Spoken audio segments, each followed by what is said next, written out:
Hey, everybody, and welcome back to this week's Racing Mentor podcast. I'm here with Jess Shanahan. How are you? I'm good, thank you, Toby. How are you doing? I'm very well, thank you.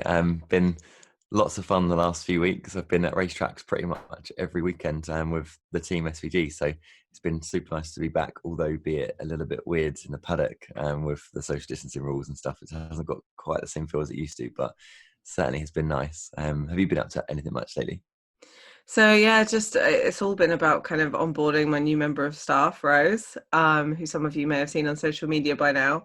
So yeah, it's all been a bit crazy, but still haven't been to a racetrack. We've got some planned, but I just think at the moment, being in Norfolk where there are no cases, it just doesn't seem right to go out of my county.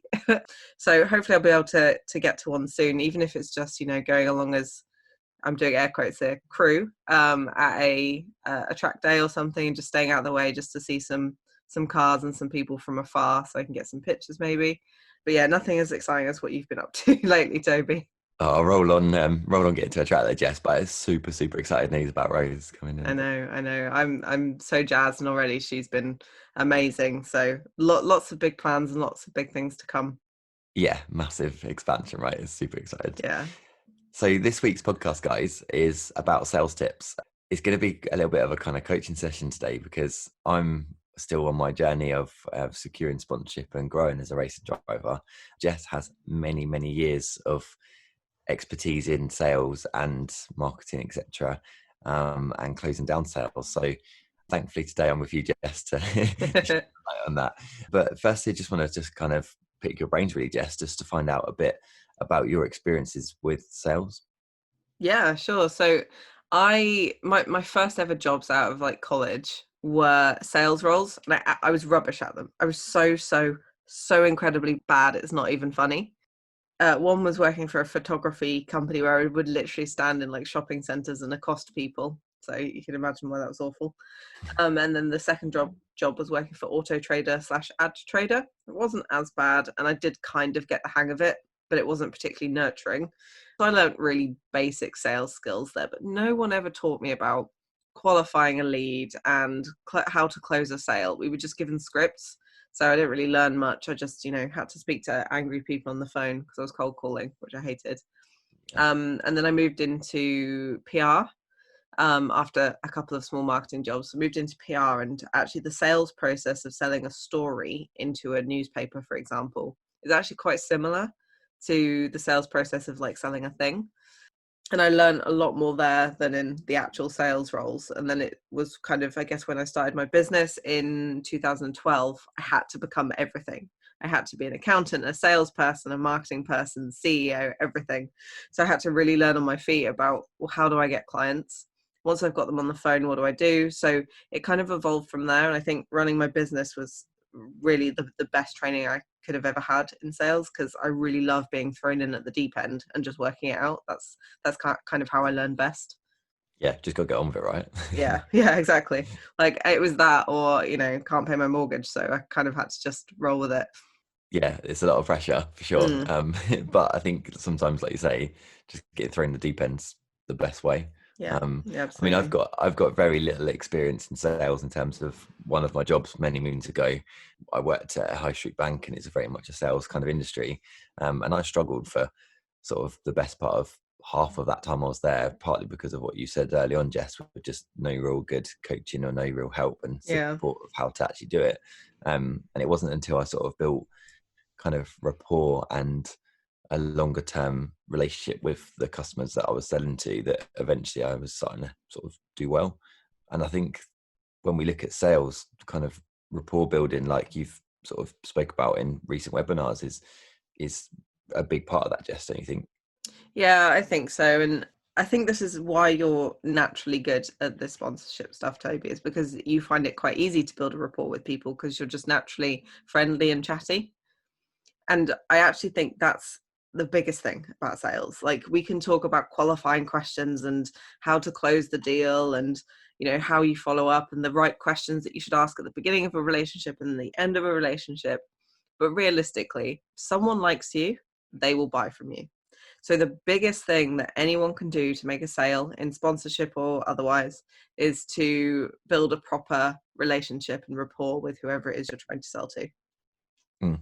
Yeah, I think I think you're absolutely right. And I think on that note, like just from my own thoughts and feelings of the sponsorship in general, and just once you've built that rapport with someone, you almost feel like you're no longer selling.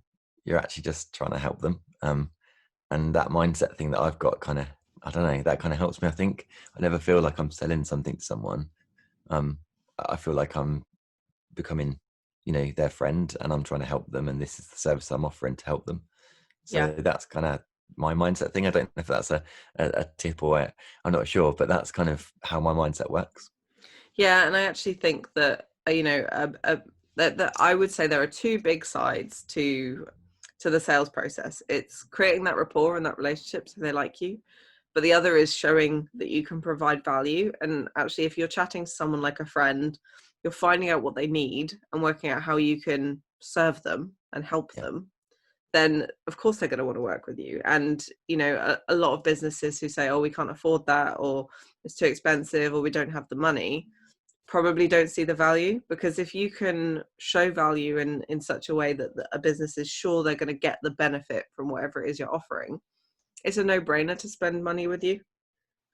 Yeah, absolutely. And just on that note then, Jess, because by that point you've built quite a good rapport with them, and then you're allowing it to become kind of a no-brainer for them because you've got this kind of knowledge of how you can serve them.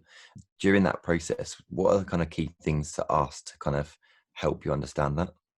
So I think right at the beginning of the relationship, you need to work out a number of things. So firstly, you need to know who the decision maker is, because it might be that who you're speaking to doesn't make the decision alone. So maybe you've connected on LinkedIn with a brand manager, but actually you need to speak to the marketing director, for example.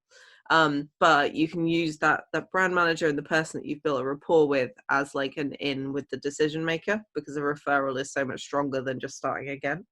100%. Um, yeah, so asking who the decision maker is and who else is involved in the decision.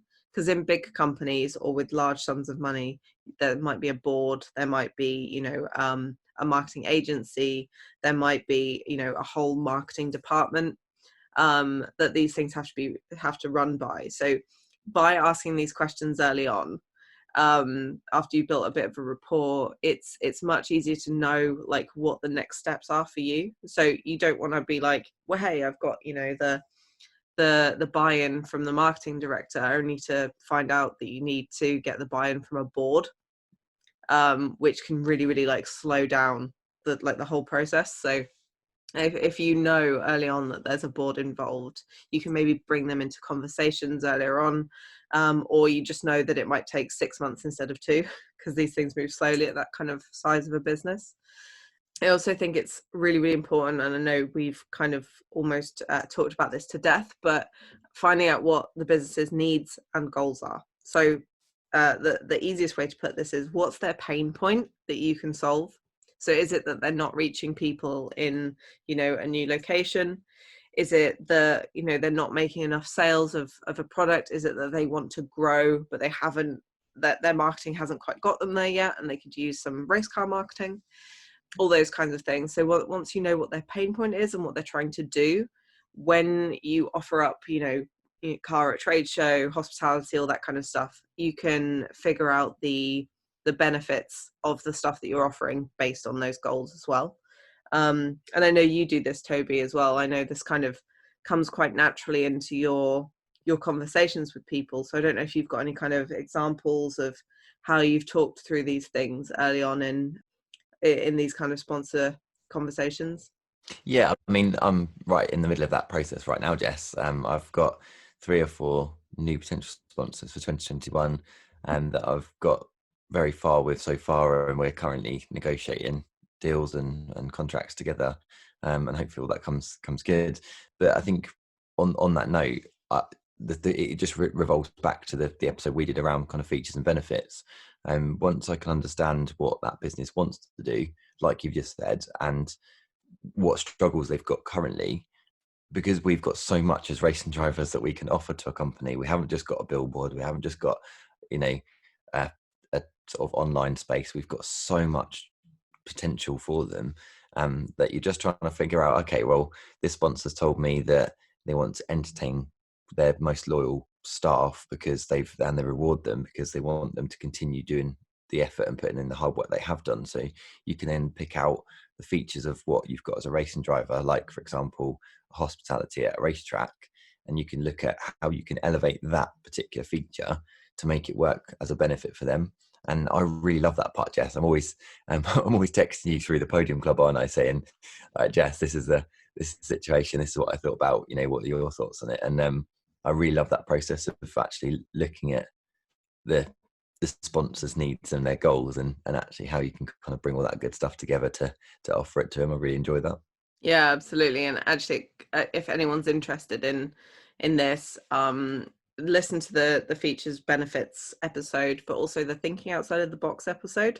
So I really love, like, when I know what a sponsor is trying to do, I really love like then sitting down and going, okay, what big thing could we do to reach that goal that kind of goes beyond the, the high speed billboard or the hospitality or the trade shows or TV coverage. What big thing could you do as maybe a stunt, or even to get press coverage or something like that? That's where those big ideas come from, because you can't really think up a big idea without understanding someone's goals.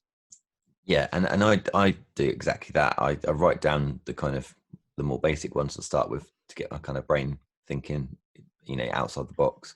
And I think I mentioned it in that previous podcast that I literally write a kind of big A4 piece of paper and just literally scribble ideas down, and at times they seem really crazy, but actually when you start breaking down actually how that could work for a sponsor, you're like, no, that's a really cool idea. And I'm like, I then get in touch with you, Jess, and I'm saying, hey, I've got this idea, what do you think? And I'm like, the yes. ideas, yes, let's go.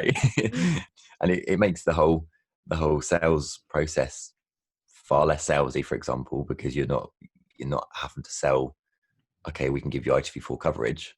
You're not trying to sell that. You're actually giving them something really tactful that's unique for them. And again, it's that mindset thing for me. It doesn't feel like you're then selling. You're actually just providing something that they really should or need. That's the Yeah, important part. absolutely.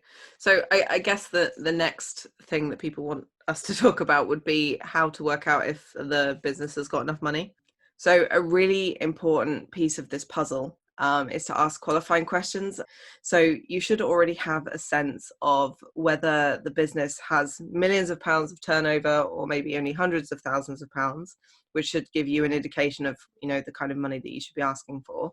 And you can get a sense of that through, looking at their website, how many employees they have, the kind of marketing that they're already doing. Are they doing videos and big stunts? Are they, sponsoring other events? Or are they on the smaller side and they just have a website and maybe some Facebook? You can kind of get a sense of how much money they have by what they're doing. But once you've built a bit of a rapport and the person that you're talking to well enough, and you've kind of started to lay out the benefits based on their goals, you can ask them some really simple qualifying questions. I'll just go through some examples, and then Toby, you and I can talk through this. So the first one is, do you see value in this? So once you've talked about the benefits of what you're offering, ask them if they see value in it, because it's basically them saying, yes, they are interested. If they don't see value in it, you can probably stop the conversation there and then, or you need to go back a step and make them really see that what you're offering could be useful to them.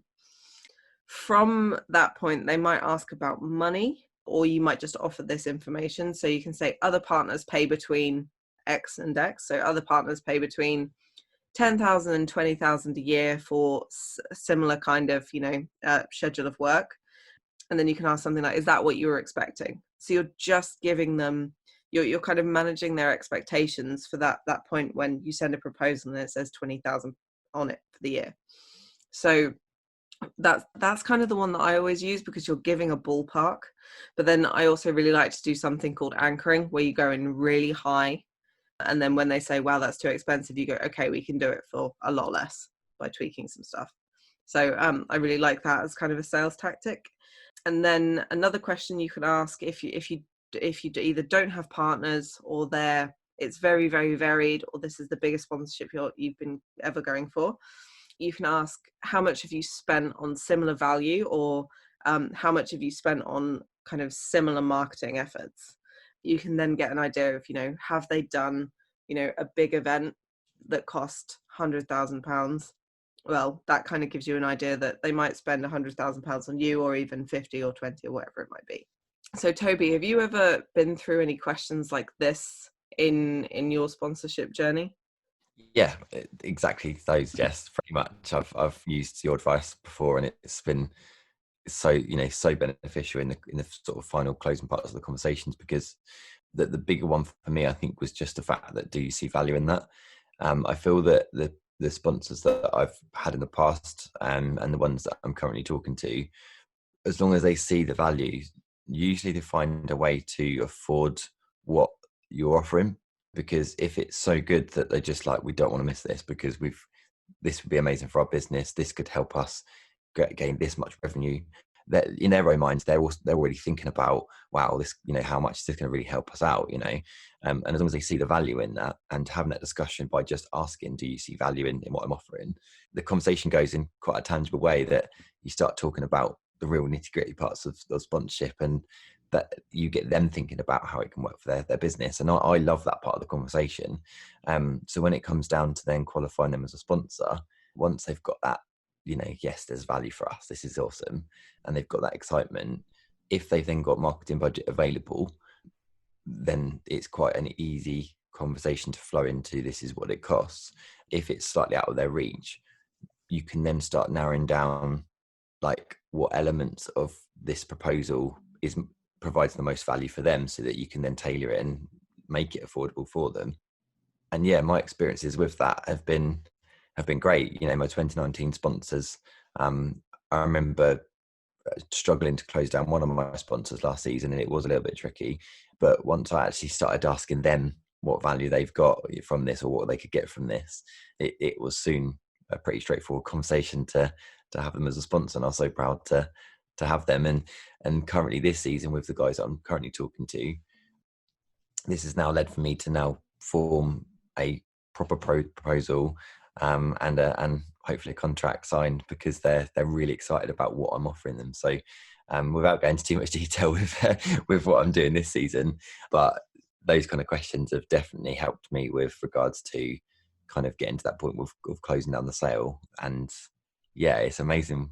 Just something like that, Jess, it's just an open question, right? Yeah, and I really like the question of, do you see value in this, Yeah. at lots of different points of the sales process, because you're always giving the sponsor a chance to object, which obviously sounds like a bad thing, but if you're getting them to object early on, you can fix that early on, Yeah. rather than like them building up all their objections for the end when you can't really fix it. So that they're interested in each, like, point at the sale. So I guess this brings me on to recommending a book. It's a book all about sales, and it's called Way of the Wolf, and it's by, I always forget his name, Jordan Belfort, who is the Wolf of Wall Street guy, and it's all about straight line selling. And basically, what this means is, at point A, it's a completely cold lead, and at point B, at the end of the line, is a sale. So you basically need to get someone from A to B. And the way you do that is by building rapport. So there might be like different points along the line where you ask for the sale. And if they're not far enough along, if you haven't built enough rapport and shown enough value, then they might say no to the sale, give you an objection, in which point you jump back a bit, you build rapport again, and then try to close the sale again. So that's a very, very simplified kind of summary of the book and straight line selling, but there's lots in there about that. I guess it's very sales tacticy, which can also seem quite disingenuous. So it might not be for everyone, especially if you're not a particularly good actor, because there's a lot of acting in this. So like, changing the tone of your voice to instill urgency, or making them feel like you've done the prospect a favor by, tweaking something. So for example, using the anchor point pricing that I just spoke about, you might say, right, it's other sponsors pay £100,000 for something similar. When they say, oh, that's actually a lot of money, you might go, you know what, don't tell my other sponsors, but I reckon I could do this for you for 75,000 if you're willing to sign today, so we can sort out livery stuff, while my, livery people are already working on the car. And like, you just lower your voice and make it seem like you're doing them a favor. And it is one of those proper selling tactics, so not for everyone. I think it's just way better to be really genuine, but for some of you, I think that those approaches might work, as long as you can do it in a way that doesn't seem sleazy. So you still need to have built that rapport first. You can't just jump in with a "hey, I'm doing you a favor" kind of thing. So I definitely recommend that book, but obviously take it with a pinch of salt. It's from that very, very hard sell of the stock market. But I think the straight line analogy of you need to build enough rapport with someone to get them from A to B is really, really good advice. Yeah, but those little tips then, Jess, is like, for me, that's something that I would kind of personally not do, or just avoid a little bit. But when you've got loyalty with sponsors, so if you're looking at a year 2 sponsor, why would you not do them a favor like that? So Exactly. they're all things that help you down the line, and that helps your partners out. And if you've got someone that's loyal to you, then Exactly. Yeah. yeah, favors can be done. Exactly. It's a part of the bigger negotiating process of sponsorship, isn't it? Yeah, exactly. So another thing I want to talk about is follow-ups, just because no one does this and it drives me insane. So if you have a great conversation with the sponsor, and they say we'll get back to you, they probably won't get back to you because they're busy, because the process has stalled for many, many reasons. So it's down to you after, say a week or maybe even 2 weeks, if you're right at the end of the thing and that they're running it through multiple departments. It's important for you to follow up. And I've talked about following up before on webinars and in Get Paid to Race. And I think the best thing that you can do is not to be really obvious with your nudge. I mean, you can go in and say, "Hey, was just checking on the status of the proposal. Do you have any questions?" But I think going in again with something personal and rapport building in this instance can actually be more beneficial. So let's say that your prospect posted something, completely outside of your discussion on LinkedIn. Just email him or her and say, "Hey, I saw that thing on LinkedIn. That's so interesting. Here is my experience," or "Here's something else interesting," or "Here's a link to an article that I found that's on the same topic." Anything like that, just to remind them that they owe you something. So you don't have to always be, "Hey, did you look at the thing? Hey, did you look at the thing? Can we have a meeting?" All that kind of stuff. You can be a bit more kind of natural and genuine with it, and kind of use that relationship that you've built up with that person to just have a chat. And it does kind of, subconsciously remind them that they owe you a reply. Yeah, and I think just on that note, Jess, something that of my experiences of follow up, I remember probably up until quite recently, I think, perhaps because of the pandemic or whatever, but I have actually had a bit of a change of mindset with follow up. So if I hadn't heard from a sponsor or a potential sponsor for like a week and things seem to have stalled, I remember feeling like, oh, maybe they've just like not, they're not interested, but they don't know how to tell me, or maybe they, you know, don't see value in this, or and I would almost talk myself out of the fact that they're, what I'm offering is good for them. And now I've got kind of quite a different mindset. Is I'm like, no, I am offering them something really, really good. Maybe they're just busy. Like they can be busy. And just to kind of a bit of evidence of this, I've just recently, I'm actually having a meeting later this afternoon with a sponsor that I've been trying to speak with probably for 9 months. Like it's been quite a long process of relationship building to get to this point to have a meeting about actually talking sponsorship. And for a while with this one, I was just like, oh, maybe they just don't, maybe they're just not interested. And that was what I thought a while ago. It turns out that person's just been busy, been away. There's been other things that's happened in the business that's been challenging for them, that they've just not had time for it. And because I've just kept rapport building, like you said, just little things like, hey, like this has happened, or I've seen this with your business. I've just then been in the picture. And it's come to a point where they've gone, hey, Tobes, I'm really good to chat now. How are you for next week? And this was a meeting that I arranged like 3 weeks ago for this afternoon. And it, what my mindset was back then to where it is now is like, actually, no, these people are, they might just genuinely be busy.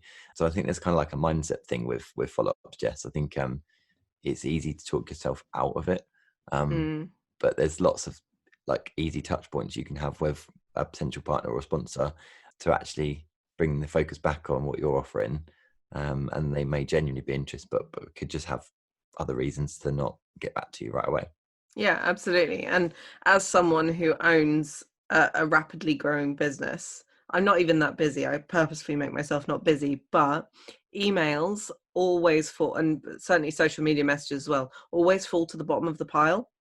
So I really love it when people follow up, because I've got a little like set aside box in my inbox where I know that I need to go back to it, but it's always the last thing. There's always something more important to be done.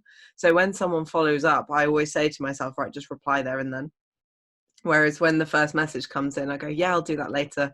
So it literally just is that people are busy or that they forget.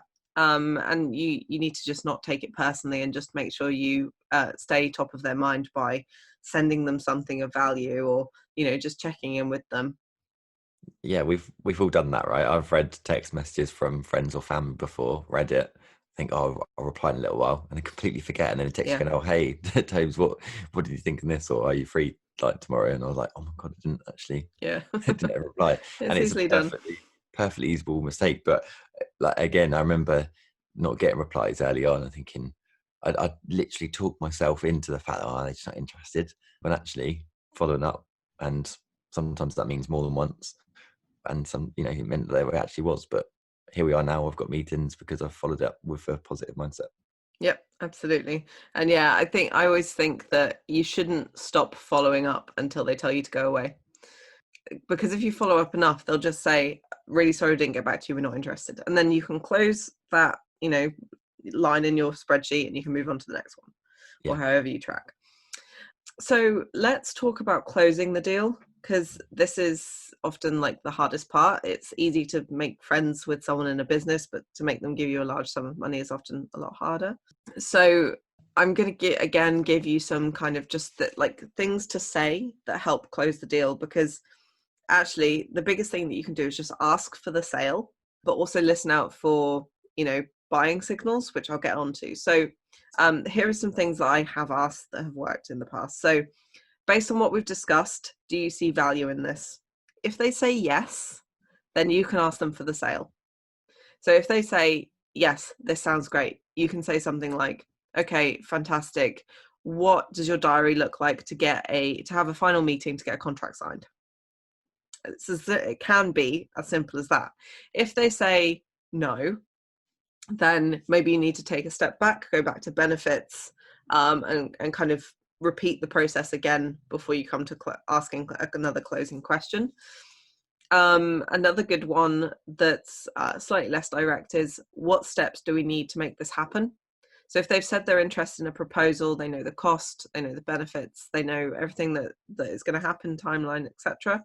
You can ask them what the next steps are, and put it on them. What do we need to make it happen? So they're going to say, well, it needs to get sign off from the MD, or we need to make sure we've got this date free for that track day. You can just ask them questions like that, and it'll start to move things forward. It'll make them see what the next steps are to make things happen.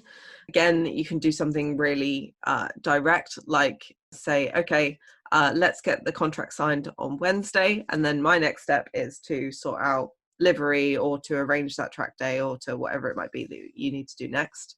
And if they go, yep, sure, then you've made a sale. You just need to get them to sign the contract. Another one to ask maybe earlier in the closing process, depending on what your relationship is, are there any obstacles stopping this deal from happening? So you're basically inviting them to object. And an objection is literally anything that means, well, we might not be interested in this because. So it might be budget, it might be getting buy-in from, a board or a director or another person higher up the chain of command. It might be time, it might be resources. So just think before you go into this, think about what the potential objections are, and make sure you have, a reason why you can help them overcome that obstacle.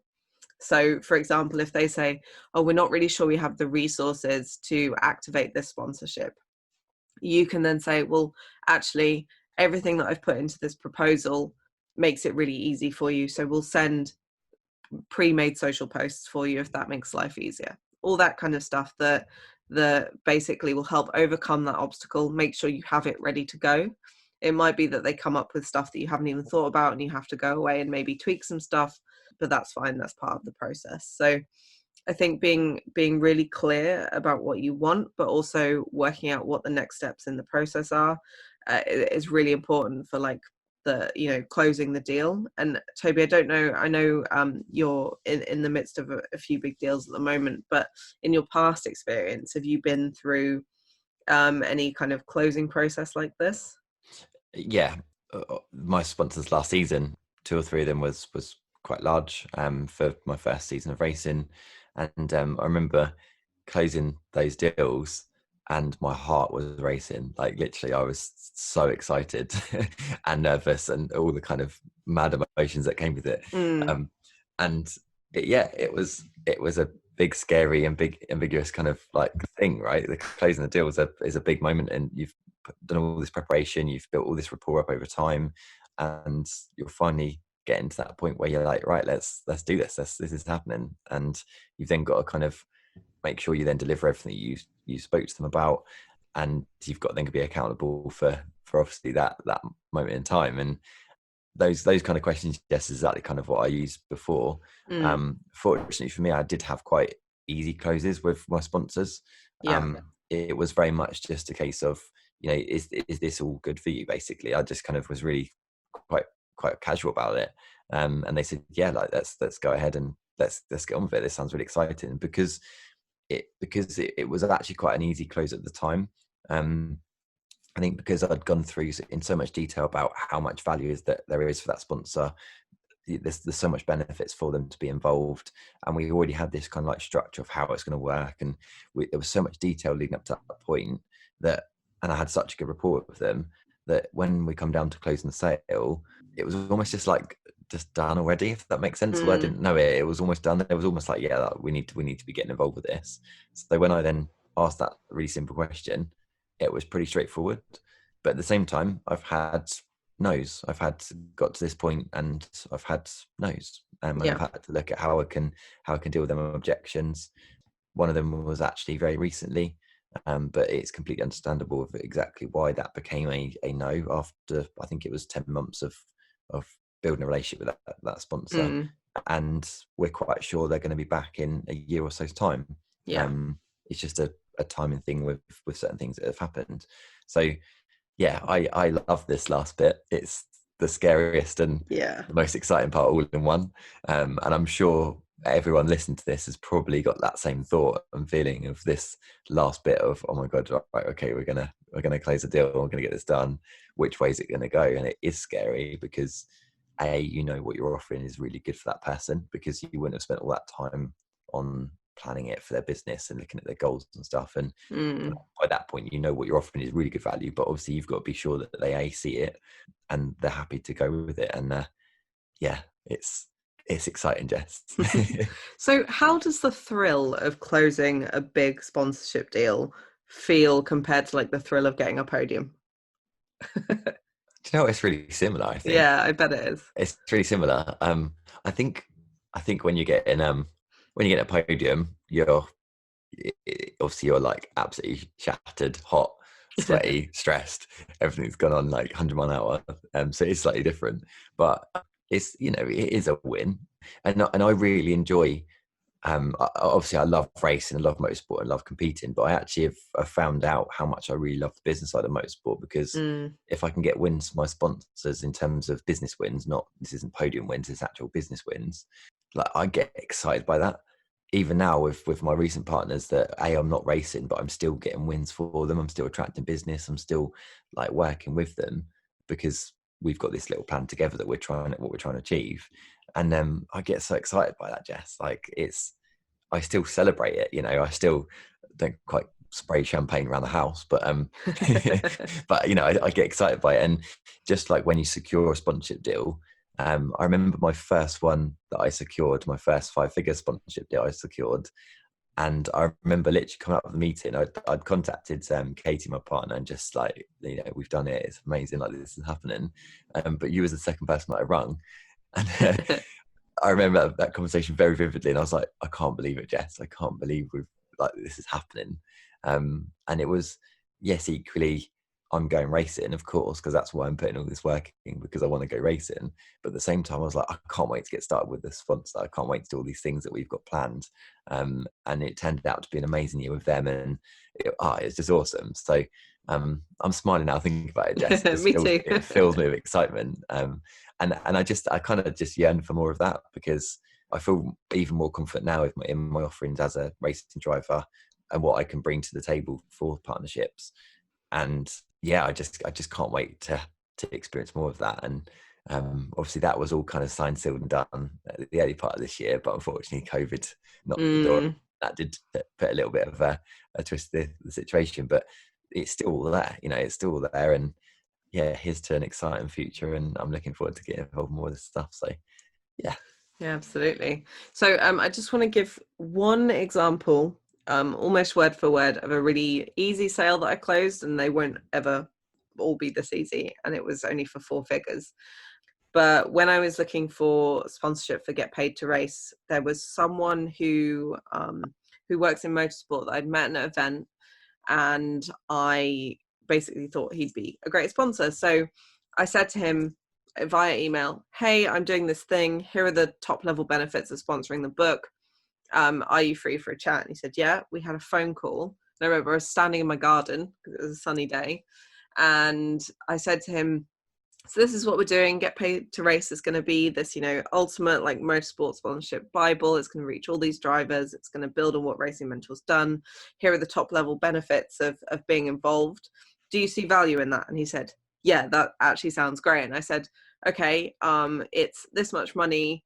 Would you like to go ahead? And he just said yes.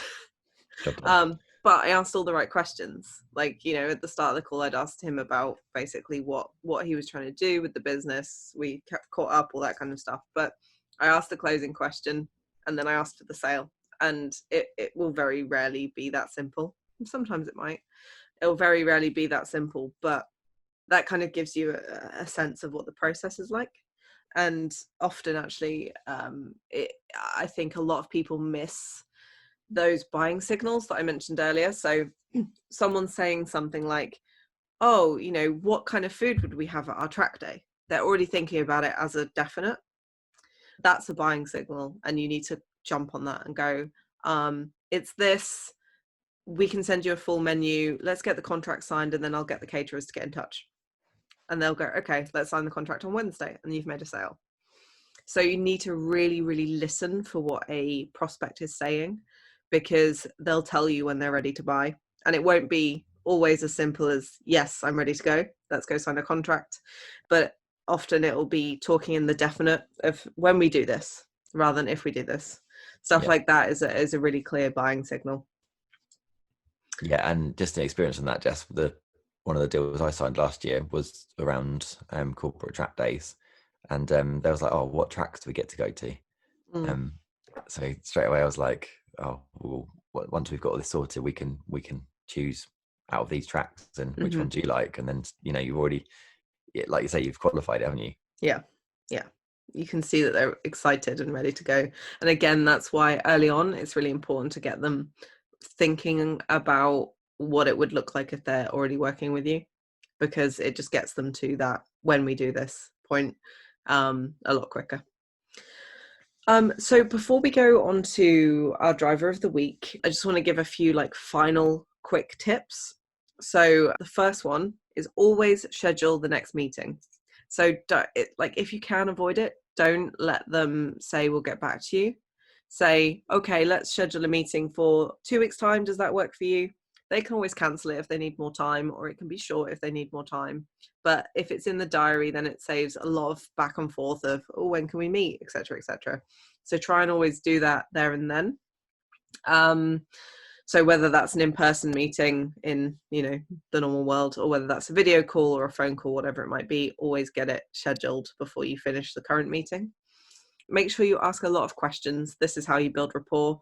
So not just about the business. If you're building rapport with an individual person, you can ask them about other stuff. If they're into motorsport, you can ask them about about that. What's your favorite race series? Is it this one I'm going into? Yes, I hope so. You can ask them about, what their day-to-day at the job looks like. Do they enjoy it? How did they get into it? So ask lots of questions because it makes them feel valued. It makes them feel like you're interested in them, which you are. Building rapport. If you ever hit a roadblock, go back to rapport building. Offer some value in the form of a shout out, or although be careful with that, don't do too much, but offer value. It might be an article that you think they'll be interested in. Don't always be on the take, just offer as much to them as you can to build that relationship, especially if you get stuck. Chat casually, which Toby's very good at. Just again, rapport building, make a friend, because we buy from people that we like. And finally, offer value. Make sure you know what benefits your potential sponsor will get from you. This is really, really important because, even if you've built the biggest rapport in the world, if you've got a dud of a sponsorship package that doesn't really speak to, what they're trying to do. So let's say, you're offering millions in TV coverage when they're super niche and that audience isn't relevant, but all you're doing is leaning on this big number, you're not going to get anywhere. So just bear that in mind. You need to really offer value that is relevant to that business. Anything to add to that, Toby? No, I think you've literally ticked all the boxes that I'm thinking, and Right. I think that's perfect advice, Jess. Cool. So good luck, everyone. Yeah. Let us know your wins in the Racing Mentor community on Facebook, the group that we've got. I'd love to hear your stories of success, and anything you've got to share, then feel free. And also, I'm sure Jess is more than happy to help out if you've got any objections or ideas. So feel free to add them to the community group, and we'd love to see them. Cool. Yeah, well, we can chat through. So when you're listening to this, there should already be a thread in the group. We'll be talking about objections and sales and all that kind of stuff, so we can get a good discussion going. You can ask any questions, or you can always just drop me a message on any social platform, or email jess@racingmentor.com. And if I don't reply, please follow up. So let's go on to our driver of the week. Now, I think this driver, she's actually quite quiet in like the overall motorsport world, yet she is quite well known. She's great at sponsorship. There's no stress, there's no begging for money, there's no like advertising her sponsorship packages on her Facebook page or anything like that. She just quietly gets on with it, and I love that. So our driver of the week this week is Natalie Brooks. You can find her on Instagram. She is at Natalie Brooks, and that's Brooks with an ES 23. So Natalie Brooks 23 on Instagram. She's just really she's a wonderful person for a start. But she's just really good at this whole sponsorship thing. And like I said, there's no kind of fuss. She just gets on with it and goes racing. And I really admire that.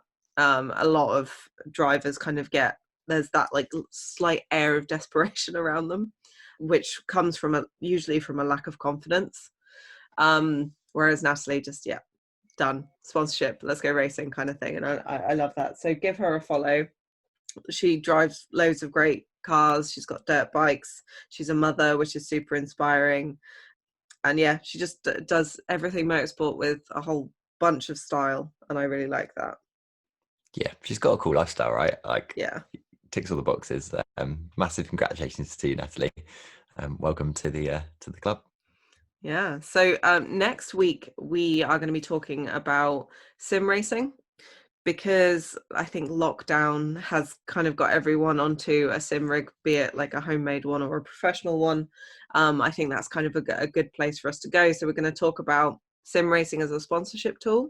So anyone that has any questions about that, about how they can use sim racing, or even any stories to share about, how it's helped them during this weird time, drop us a message or post in the community group. It would be great to hear your experiences and, what you'd like to learn from us in the next episode.